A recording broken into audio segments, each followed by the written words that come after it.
नमस्कार दोस्तों, आज मैं आपके सामने एक नई वीडियो लेकर के आया हूं। जैसे कि आप देख सकते हैं कि मेरे हाथ में एक रस्सी है और इसी रस्सी का कार्य जो मैं आगे आपको बताने जा रहा हूं। आपने कुछ दिन पहले मेरी एक वीडियो देखी होगी जिसमें मैं आपको मशरूम से रिलेटेड कि मशरूम के बैग कैसे तैयार किए जाते हैं। हम मशरूम के बैग तैयार तो कर लेते हैं, उसके बाद हमें उसे कैसे रखना है कमरे के अंदर और या फिर उसको लटकाना है या फिर रखना है, तो उसी रिगार्डिंग मैं आपको बता रहा हूँ।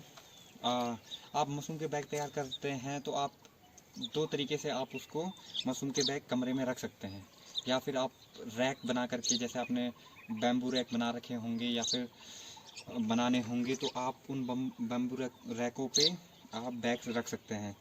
और यदि आपके पास बैम्बू रैक नहीं है तो आप सिंपल सी बल्ली होती है उसको कमरे में लगा करके उसमें बैग टांग सकते हैं। तो बैग टांगने के लिए बैगों को टांगने के लिए सबसे ज़रूरी सामान ये रस्सी होती है। तो मैं आपको बता देता हूँ कि रस्सी को किस प्रकार बांधना है और बैगों को उसमें किस तरह फंसाना है। तो आप देख सकते हैं कि ये सीधे एक लंबी रस्सी है, हालांकि ये छोटी रस्सी है, पर डेमो के लिए मैं आपको बताने जा रहा हूँ कि किस प्रकार से गांठ मारे और आप आसानी से उन बैगों को इस रस्सी में फंसा सकते हैं। तो आप देख सकते हैं कि ये रस्सी है, तो इसके दो सिरे हैं, इनको आप एक साथ मिला लीजिए। आपने इनको मिलाने के बाद फिर दो सिरे बनते हैं, दो सिरे इधर दो सिरे इधर, इनको आपस में मिला लेते हैं। तो एक रस्सी की चार रस्सियाँ बन गई, 1 2 3 4। और आपने देख लिया इस प्रकार ये एक रस्सी की चार रस्सियाँ बन चुकी है। और आपके बैग किस साइज़ के हैं उस पर डिपेंड करता है कि आपने उस पर कहाँ पे गांठ मारनी है। तो ये केवल डेमो पर्पज़ के लिए है, तो इसलिए मैं आपको बता दे रहा हूँ। मैं सिंपल सा एक फंदा बनाना है और उसके बाद उस पर गांठ मार देनी है। एक गांठ ये हो गई। अब देखना कि आपका बैग का साइज़ क्या है, उस अनुसार आपने दूसरी गांठ लगानी है।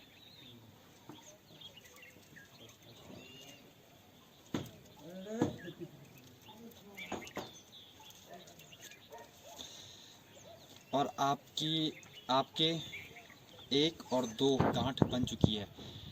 और आपने जो बल्ली लगाई हुई है, चाहे आप कमरे पे कर रहे हैं चाहे कहीं भी कर रहे हैं, जो बल्ली लगाई हुई है तो उस पर आसानी से आप बांध सकते हैं बल्ली पे ऊपर। तो उस पर भी आप बांध लें या फिर उस पर गांठ लगा लें। जैसे ये बल्ली है तो बल्ली के इस साइड करके आप यहाँ पे एक गांठ लगा सकते हैं और ये गांठ लग चुकी है। और इस प्रकार आप देख रहे होंगे कि दो गांठें, तीन गांठ, 1 2 3 गांठ ये बल्ली के ऊपर रहेगी, बाकी ये बल्ली के नीचे रहेगी। और आप इसमें आसानी से अपने मशरूम बैग फंसा सकते हैं। अब कैसे फंसाना है मैं आपको आगे बताता हूँ। आप देख सकते हैं कि ये बैग हैं। वैसे मैंने पहले ही कमरे में बैग लगा दिए हैं, पर जो बिगिनर हैं उनके लिए खास होने वाली है ये वीडियो कि कैसे आप कि इन रस्सियों में आप बैग को लटका सकते हैं। जैसे कि मैंने आपको बताया कि रस्सियों की एक रस्सी की चार रस्सियाँ बना देते हैं और जगह जगह पे गांठ लगा देते हैं। अब जैसे हमने यहाँ पे गांठ लगाई है बैग के अनुसार, बैग के साइज के अनुसार हमने रस्सी पे गांठ लगाई है।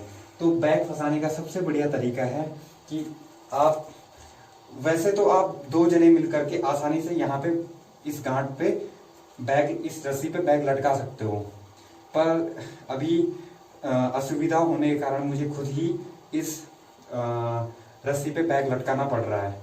तो आप देख सकते हैं दो सिरे एक तरफ, दो सिरे दूसरी तरफ आप कर लीजिए। आप अगर दो जने मिलकर कर लेते हैं, इस काम को करते हैं तो आसानी होगी। पर वीडियो बनाने के मकसद से और बिगिनर जो अभी शुरुआत कर रहे हैं उनको समझाने के पर्पज से मैं खुद ही इस काम को कर रहा हूँ, क्योंकि मेरे साथ कोई दूसरा नहीं है। जो दूसरा है वो वीडियो बना रहा है। तो आप देख सकते हैं कि आपने बैग को इस प्रकार रखा,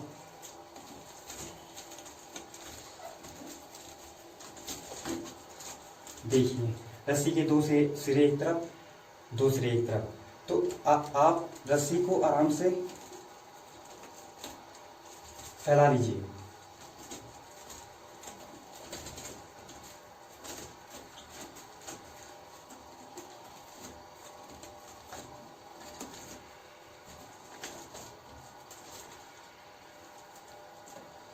और आप देख पा रहे हैं कि बैग रस्सी के बीच में आराम से फंस चुका है और आसानी से लटक रहा है। ये बैग रस्सियों के बीच इस प्रकार फंसा हुआ है कि इसकी कोई गिरने की कोई चांस नहीं है। तो आप देख सकते हैं कि बैग आराम से रस्सी पे लटक चुका है।